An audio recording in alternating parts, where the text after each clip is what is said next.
पुण्यातील नढे येथील प्राचार्य डॉक्टर सुधाकरराव जाधवर शैक्षणिक संकुलात जाधवर ग्रुप ऑफ इन्स्टिट्यूट आणि सत्या फाउंडेशन यांच्या संयुक्त विद्यमाने गरजू नागरिकांना 12,000 कपड्यांचे वाटप करण्यात आले। या कार्यक्रमाला मनसे शहराध्यक्ष साईनाथ बाबर, विद्यार्थी सेना शहराध्यक्ष महेश भोईबार, संस्थापक अध्यक्ष प्राध्यापक डॉक्टर सुधाकर जाधवर, उपाध्यक्ष ॲडव्होकेट शार्दूल जाधवर, खजिनदार सुरेखा जाधवर तसेच सत्या फाउंडेशनच्या अध्यक्षा गीतांजली जाधव उपस्थित होते।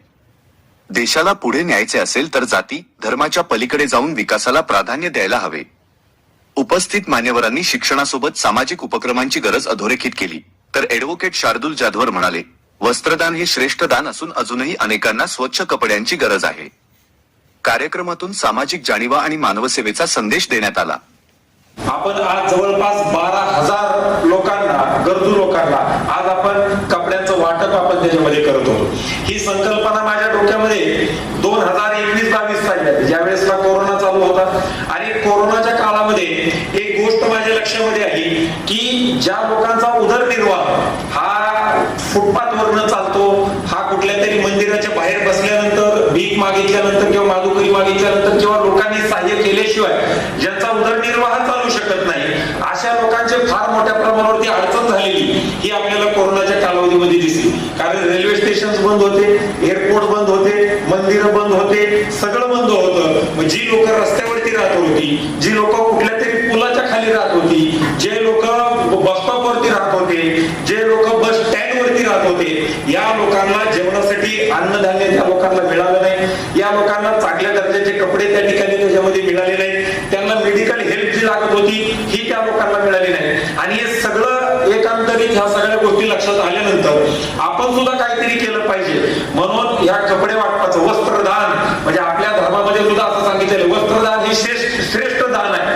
असं त्या ठिकाणी म्हटलं जातं। आणि संकल्पना माझ्या डोक्यामध्ये आली आणि त्याच्याच एक वर्ष आली ज्यावेळेसला केरळ राज्यामध्ये, भारताच्या केरळ राज्यामध्ये ज्यावेळेसला पूर आला, पूर आल्यानंतर अनेक लाखो लोकांचे जीव त्या लोकांना त्या ठिकाणी गमवावे लागले। आणि ते गमावल्यानंतर त्यावेळेसला लायन्स क्लब इंटरनॅशनल आणि मोठ्या सरांच्या वतीनं आपण जवळपास 4 कोटी रुपयाचे कपडे हे केरळला त्याच्यामध्ये पाठवलेले होते। आणि तो केरळला पाठवल्यानंतर ही घटना कोरोनाची झाल्यानंतर मी लायन्स क्लब ऑफ इंटरनॅशनलच्या लोकांना भेटलो, त्यांना सांगितलं की बाबा आपल्याला असा कार्यक्रम काय करता येऊ शकतो का।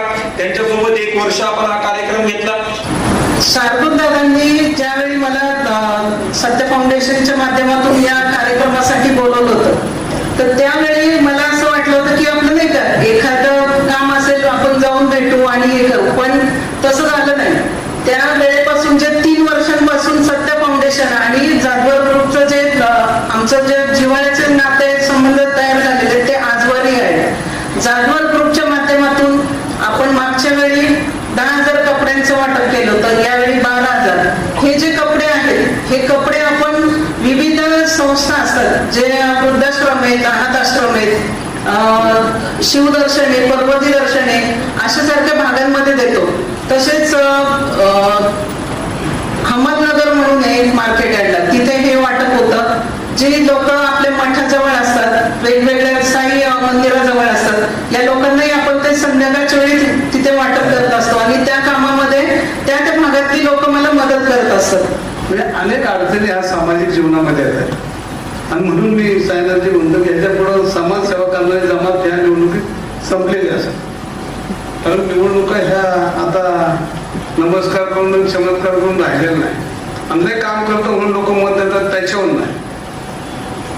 म्हणजे आम्ही ज्यांना नोकरीला लावलं, ज्यांना घडवलं, ज्यांना घरं दिली बांधून, ते निवडणुकीत आमच्या समोर असतात। जिंदाबाद मुर्दाबाद, आमचा मुर्दाबाद असतो, त्याचं घर आम्ही बांधलं पण आमचा मुर्दाबाद त्याच्यात। पण आम्हाला वाटतं की हे प्रश्न सुटले पाहिजे आणि हे प्रश्न कधी सुटतील ज्यावेळेस तुमच्यासारखे युवा कार्यकर्ते पुढे येऊन काम करतील, ज्यावेळेस शिक्षण झालेले शिक्षित चांगली लोक पुढे येतील आणि त्यावेळेस आपण खरं तर भविष्यात स्वातंत्र्याकडे जाऊ असं मला वाटतं। आपण समाजामधल्या गरजवंतांना, भुकेलेला आपण खायला दिलं पाहिजे, ज्याला तहान लागलेली आहे त्याला पाणी दिलं पाहिजे, ज्याला कपडा नाही त्याला कपडा दिला पाहिजे, हीच मानवता आहे। आणि आमच्या मुलांना ही मानवतेची शिक्षण शिकवण व्हावी, त्यांना त्याचं दर्शन व्हावं, माहिती व्हावी. तळागाळामध्ये काम करणारे जे लोक आहेत त्यांना पुढे आणलं पाहिजे. आम्ही याची तमा बाळगत नाही की आम्हाला उद्या कोणाचा फोन येईल.